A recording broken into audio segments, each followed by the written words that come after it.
Hey YouTube, Joyboy here. So, chapter 860 of One Piece has dropped. So if you haven't checked out that chapter yet, I suggest that you do so because I will be spoiling you. But now that you have, let's begin. Oh my god. Oh my god. Guys, One Piece, in general, is not meant to be taken as 100% badass. It's just not supposed to be that way. All the character designs are at least partly cartoonish in a way.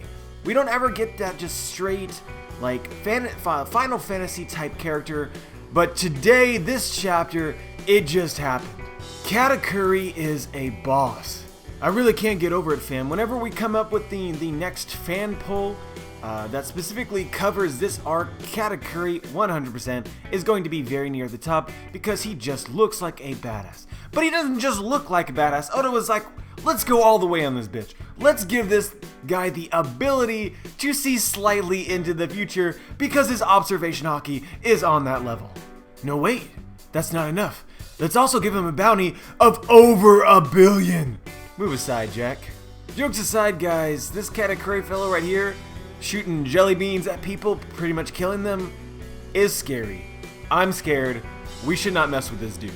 And so after the last chapter of One Piece where we learned Capone's plans to take down Big Mom, a lot of people, myself included, were pretty much like, well, this is probably not going to work. Well, if you're looking for another reason, if you were, for some odd reason, on the fence, you thought, nah, man, this plan is definitely going to work.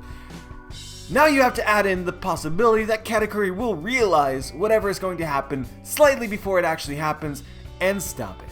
But guys, I really think Capone, he saw this coming. He already knew Katakuri's powers, so he's going to sense the fact that Katakuri will sense what's going to happen ahead of time and just do it a little bit before then, before he realizes that it's going to happen. It's like future sight inception. Hashtag plot holes. But no, seriously, in order for Capone's plans not to be completely retarded and for Capone himself to actually be a valid schemer, he would have in some way have come up with a plan to distract Katakuri or something along that nature. And so if it doesn't happen, I think we as readers should be really annoyed with Capone. And if it does happen, well, this is what we should expect because Katakuri will single-handedly mess up the entire plan based on this ability that we learned from this chapter alone. And if Capone's just gonna overlook this and YOLO it like that, he must have balls of like stone. But anyway, to get into it like super in depth, just because I feel like it seems like their plan is to first rip the portrait, and then Luffy will jump in and distract everyone shortly after Big Mom starts like screaming or whatever, or they start realizing what's going on. And so it seems like the main point in which Katakuri would be a threat is if he stops them from actually splitting the portrait. If he's able to read the future, see that event happen, and stop them, then Big Mom would be 100% fine for when Luffy comes in. She won't be screaming and distracting everyone else, and all in all, the plan will go to shit. Or at least seems that way to me. But let's go back to Katakuri's ability to see slightly into the future. It seems like I heard some people really questioning what is going on here, but this actually seems pretty reasonable, like a reasonable capability of observation haki. There seems to be different applications of observation haki. Usopp, for instance, using his observation haki, was essentially able to snipe a target from super far away and see their silhouette. Very useful to his own abilities. Someone like Kobe observes the feelings and emotions of everyone around him. And then someone like Katakuri seems to, in various ways, observe the future. In short, observation haki has many varied uses, and is 100% can be completely overpowered if Oda decides. I think people will try and reason this out, but I don't think that there will really be any need to. When you just take the word observation, what can it be applied to? What are things that you can observe?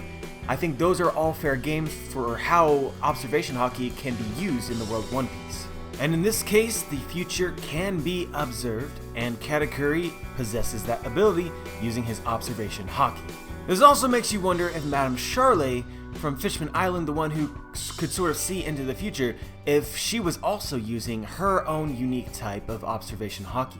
But anyway, guys, let's move on for Katakuri for just a second and get into the other really hype moment of this chapter, which is all of the Underworld members, all the guests. And so first we have the Underworld Emperors. Like, that's already sounds really badass. We have Dufeld, Stussy, Drugpeklo, Morgans, Giberson, and Unit. And so guys, honestly, I don't know exactly what I can say here in a few seconds in order to be of any use. But I did get the impression that Morgans and Dufeld were slightly more important than everyone else.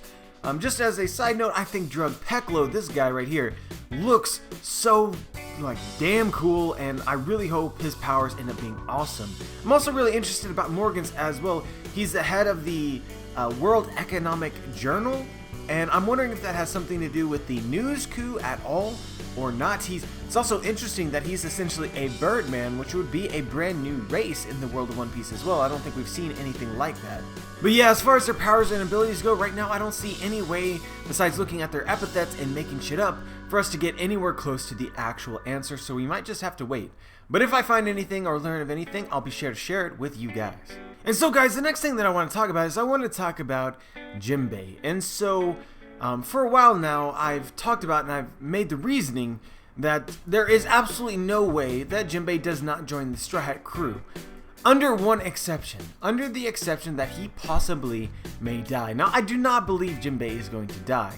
But I'm just saying that he's either going to join the crew, or in some way it would be impossible for him to join the crew. And the only way that it would be impossible would be if he died. This also, we couple this evidence with, he's basically been wearing a skull kimono recently, which is very ominous. And then people have also noticed that Jinbei is just a sacrificial kind of guy. That's just how his character is. Now guys, I made my opinion clear. I don't think Jinbei is going to die, but right now I am seriously creeped out. Like, seriously creeped out if Oda is like legit reading our discussions here in the community, or literally has the foresight to realize that discussion of Jinbei's death would be an actual thing, because in this chapter he made it a thing. So guys, we're left with two things. Why would Oda specifically make it very clear that Jinbei may die in this chapter? Which is what he did. Why would he do that? Number one, he's trying to convince us that Jinbei may die, but then turn it on our heads, which would only really make sense if he kinda knew that we were already thinking this was a possibility. Or secondly, Jinbei, this is actual foreshadowing, Jinbei is actually going to die. Either way guys, consider me spooked. I'm legit rattled right now. And so apparently the Fishman basically left Peckham's stranded on an island so that he doesn't interfere with their plans, and they're essentially booking him. But I find it incredibly interesting that they did leave Peckham's 100% alone. So if Peckham's is in any way able to get out of this situation, he then could go straight to Big Mom and let them know of basically what he knows about Capone.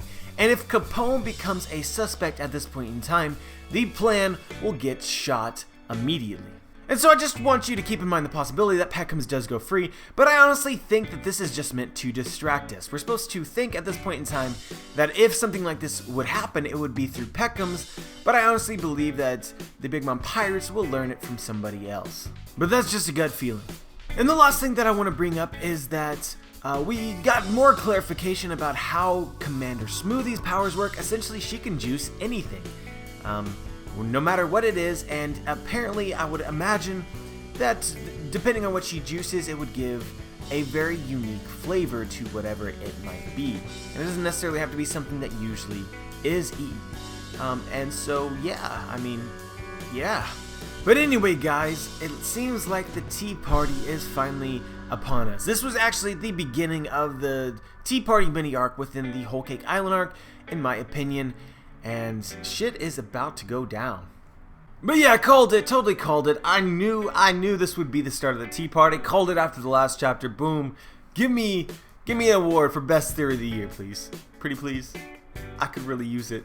But nah, for real fam, a lot of shit could happen with the, Oda's unpredictability. Like, we may get certain things right, but there's certain things we're definitely going to be missing in order to put the whole puzzle together.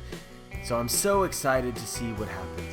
But anyway, guys, let me know what you thought about the chapter. I thought it was an excellent chapter, honestly. It was just really great. It was a little short, of course, but this usually happens when you have chapters that show off so much detail like this one did.